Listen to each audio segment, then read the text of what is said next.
আসসালামু আলাইকুম। আজকে আমি আপনাদেরকে দেখাবো দৈনিক ক্রয় বিক্রয় হিসাব খাতা। এই খাতার মাধ্যমে আপনি আপনার ব্যবসায় দৈনন্দিন যে ক্রয় বিক্রয় যত হিসাব নিকাশ আছে সবগুলো একদম অ্যাকুরেটলি রাখতে পারবেন। চলুন দেখে যে এই হিসাব খাতাটা আপনি কিভাবে ব্যবহার করবেন। সর্বপ্রথম আমাদের এখানে হলো যে নগদ বিক্রি। এই জায়গায় হলো যে আপনার ব্যবসায় দৈনিক যত টাকা বিক্রি হবে প্রত্যেকটা আপনি এখানে লিখবেন। লেখার পরে এই যে এখানে লিখে তারপরে দিনে আপনি এখানে যোগ করতে পারবেন। এই ঘরে যে বাকি বিক্রি, আপনি দৈনন্দিন যত টাকা বাকিতে বিক্রি করবেন সেই টাকাটা আপনি এখানে উল্লেখ করবেন। এখানে পণ্য আর এখানে মূল্য লিখে আপনি উল্লেখ করবেন।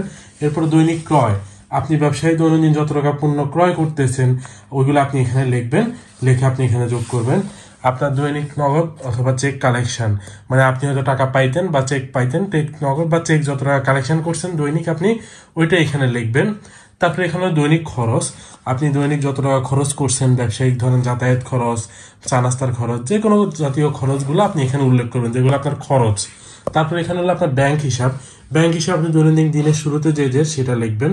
তারপরে আপনার প্রধান প্রাপ্য যত টাকা হবে সেটা দিন শেষে আপনি এখানে যোগ করবেন যে আপনার ব্যাংকে দিন শুরুতে কত ছিল, এরপরে দিনে গেছে আসছে সব মিলে এখানে দিন শেষে কত আছে। তারপরে নগদ অথবা চেক প্রদান, আপনি হয়তো কাউকে টাকা দিচ্ছেন অথবা চেক দিচ্ছেন সেটা আপনি এখানে উল্লেখ করবেন আর এখানে যোগ করবেন। তারপরে যে বিষয়টা আমাদের এই খাতার সবচেয়ে ইম্পর্টেন্ট যে বিষয়টা সেটা দৈনিক চূড়ান্ত হিসাব। এটা এই খাতাটার সবচেয়ে ইম্পর্টেন্ট বিষয়। আপনি আগের এখানে যতগুলা ঘর ছিল সবগুলোতে আপনি এখানে মোট জেরে যোগ করছেন। এবার এখানে এসে আপনার ওই দিনের ব্যবসায়ের ফাইনাল হিসাবটা হবে। প্রথম হলো যে আপনার দিনের শুরুতে নগদ টাকা, আপনার দিনের শুরুতে আপনার ক্যাশে যত টাকা ছিল সেটা আপনি এখানে উল্লেখ করবেন। তারপর আজকের নগদ বিক্রি, আজকের নগদ বিক্রি এই যে এখানে নগদ বিক্রির ঘরে যেটা যোগ করলেন আপনি, এই যে এই অ্যামাউন্টটা সেটা এখানে আসবে, আজকের নগদ বিক্রিটা এখানে আসবে। তারপরে আজকের নগদ কালেকশন, এই যে এখানে আপনি আজকে নগদ যত টাকা কালেকশন করছেন নগদে সেটা আপনি এখানে উল্লেখ করবেন। তারপর আপনার মোট অ্যামাউন্টটা যোগ করবেন যে আপনার মোট কত টাকা হয়েছে। তারপর আজকের নগদ প্রদান, এই যে আপনি এখানে আজকে নগদ যত টাকা প্রদান করছেন তার যোগফল সেটা আপনি এখানে লিখবেন আজকের নগদ প্রদান। তারপর অবশিষ্ট থাকবে নগদ প্রদানটা বিয়োগ দিবেন, বিয়োগ দেওয়ার পরে যেটা অবশিষ্ট থাকবে সেখান থেকে আবার আজকের খরচ, এই যে মোট খরচ যেটা সেটা আপনি এখানে বিয়োগ দিবেন।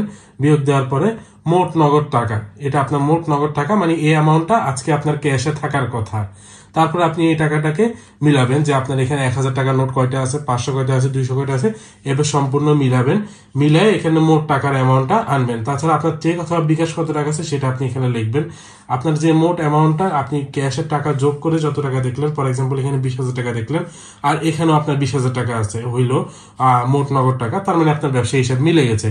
যদি এক্ষেত্রে কিছু টাকা কম বেশি হয়, 500 টাকা 100 টাকা কম বা বেশি হয়, সেক্ষেত্রে হলো আপনি হয়তো এখানে বিক্রি করে লেখেন নাই বা খরচ করে লেখেন নাই, যে কোনো একটা অ্যামাউন্ট আপনি হয়তো লেখেন নাই সেটা হবে।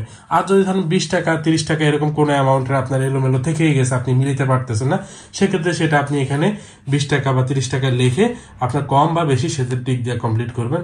তারপর হলো যে আপনার এই যে দিন শেষে নিট নগদ টাকা যেটা, সেটা পরবর্তী দিনের আবার আপনি যখন পরবর্তী দিনের হিসাবে যাবেন তখন সেখানে ওই দিনের সম্পূর্ণ হিসাব করে এখানে এই যে দিনের শুরুতে নগদ টাকা আগের দিনের যেটা দিনের শেষে ছিল সেটা এখানে হবে।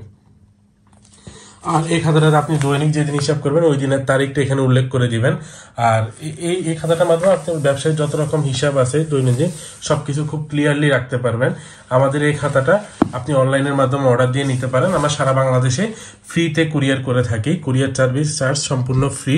এটা দুইটা ভার্সন আছে, একটা 6 মাসের আর একটা 1 বছরের। 6 মাসেরটা আপনার 6 মাসের সম্পূর্ণ হিসাব রাখার জন্য যথেষ্ট, আর 1 বছরেরটা 1 বছরের। আমাদের পৃষ্ঠার কোয়ালিটি যথেষ্ট ভালো আর বাইন্ডিংটা আমরা নিজস্ব করি, সেক্ষেত্রে বাইন্ডিংও কোনো সমস্যা হবে না। মানে খাতাটা আপনি 1 বছর 6 মাস খুব ইজিলি ভালোভাবে ব্যবহার করতে পারবেন। যদি খাতাটা অর্ডার দিতে হয় সেক্ষেত্রে আপনাদের স্ক্রিনে দেওয়া যে নাম্বার আছে সেই নাম্বারে কল করে আপনি অর্ডার দিতে পারেন। অর্ডার দেওয়ার সাথে